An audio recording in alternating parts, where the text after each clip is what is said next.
Bonjour à toutes, bonjour à tous, bienvenue dans ce nouveau numéro de Quel temps. Vous le savez, le réchauffement climatique est une réalité, mais parfois pour s'en convaincre, rien de tel qu'un graphique très parlant, c'est ce que nous verrons en début d'émission. Ensuite, dans notre reportage, nous allons parler des passeurs d'énergie, un site internet qui permet à chacun de partager ses expériences dans le domaine du durable. Nous allons visiter une famille devenue elle aussi passeur d'énergie.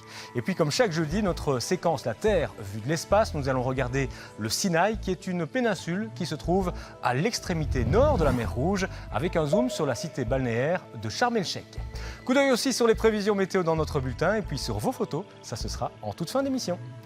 La Terre se réchauffe, c'est une évidence. On a beau nous répéter que les records de chaleur tombent les uns après les autres, nous manquons parfois de repères visuels. Voici donc un graphique qui représente les principaux pays du monde où sont réalisées des observations depuis au moins 1880. L'animation va rapidement nous faire un bond de 100 ans, année après année. Les marques bleues signifient des températures inférieures au normal. Par contre, la couleur orange ou rouge indique une valeur supérieure à la moyenne. Regardez par exemple le graphique de 1888. Il contient essentiellement des symboles bleus ou encore pas de couleur, ce qui signifie que l'année a été dans les normes. Comparons maintenant avec 2017 et vous avez compris l'étendue du réchauffement. Et si on lance maintenant l'animation au fil des ans, alors que l'on constate pas mal d'années bleues et quelques années plutôt rouges, on va voir la tendance véritablement s'emballer en seconde partie du XXe siècle pour terminer dans une incandescence quasi permanente pour les dernières années de l'animation qui correspondent à ces dernières années. Voilà donc un moyen de plus de coller une image sur la réalité du réchauffement climatique. Vous êtes de plus en plus nombreux à agir pour réduire votre impact environnemental ou à vous demander comment faire pour y arriver. Depuis 10 ans, un site appelé passeurdénergie.be permet à tous de partager ses expériences dans le domaine du durable. Philippe Courteil et Jean-Noël Lemar se sont rendus dans une famille devenue passeur d'énergie. C'est à Mont-Saint-Guibert, près de Louvain-la-Neuve.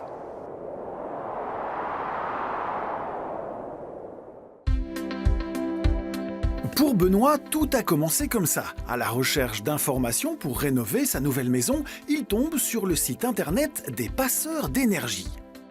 Et bien concrètement, vous avez acheté votre maison et la rénové et vous vous posez la question de la façon dont vous allez peut-être l'isoler, changer une chaudière, mettre quelques installations d'énergie renouvelable. Voilà, comment faire pour le faire moi-même, quelle technique utiliser. Et bien je me renseigne sur le site pour voir comment d'autres particuliers ont trouvé des solutions à leurs problèmes. Des conseils de particuliers et parfois même de quelques professionnels dans le domaine de la construction durable qui ont permis d'orienter les choix de Benoît. Vu tout le bois qu'on avait dans le jardin, on s'était dit cet espace, il faut le chauffer avec ce bois. Et donc on s'est renseigné un peu partout et on a vu des bonnes idées sur le site des passeurs d'énergie. Et puis on a été faire des visites de gens qui avaient installé des poêles de masse. Donc c'est une sorte de pierre réfractaire qui emmagasine la chaleur et puis qui la rediffuse tout doucement au long de la journée. De la cave au grenier, Benoît a ainsi effectué nombre de travaux pour rendre son habitation moins énergivore. Et désormais, il est lui-même devenu un passeur d'énergie. Donc j'ai appris à faire une isolation comme ça chez un ami. J'ai vu que c'est faisable, je me suis beaucoup renseigné, j'ai fait tout ça moi-même. Et maintenant, j'ai été après encore aider un ami chez qui on l'a fait aussi. Et on va continuer à aider d'autres personnes. Mais au fil des ans, les passeurs d'énergie ont élargi leur thématique. On a étendu la question, non plus au bâtiment, mais à l'habitat, et pas uniquement à l'énergie, mais au caractère durable dans son ensemble. Donc également les questions de l'eau, des matériaux, de la production potagère, de la mobilité, etc. Et le jardin de la petite famille suit la même logique.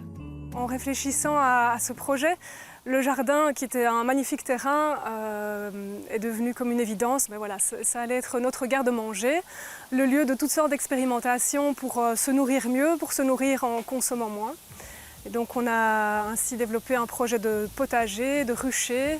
On a également commencé à traire une chèvre, faire du fromage pour la consommation familiale. Et même au sein de la famille, on transmet désormais ses connaissances. Le petit Noam est initié par son papa à l'apiculture et participe au ramassage des légumes avec sa maman.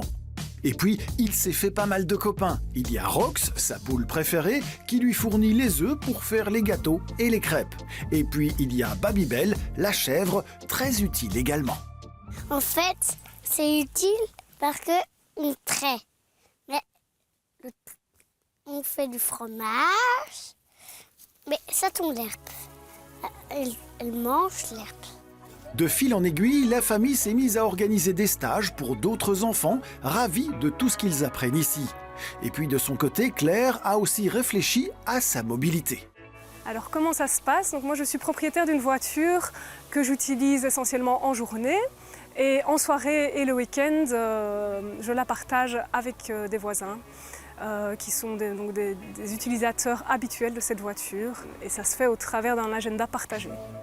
Un site qui encourage le partage d'expériences dans le domaine du durable et qui recrée du lien, une idée sympa qui permet ainsi à de nombreuses familles comme celle-ci de réduire son impact environnemental.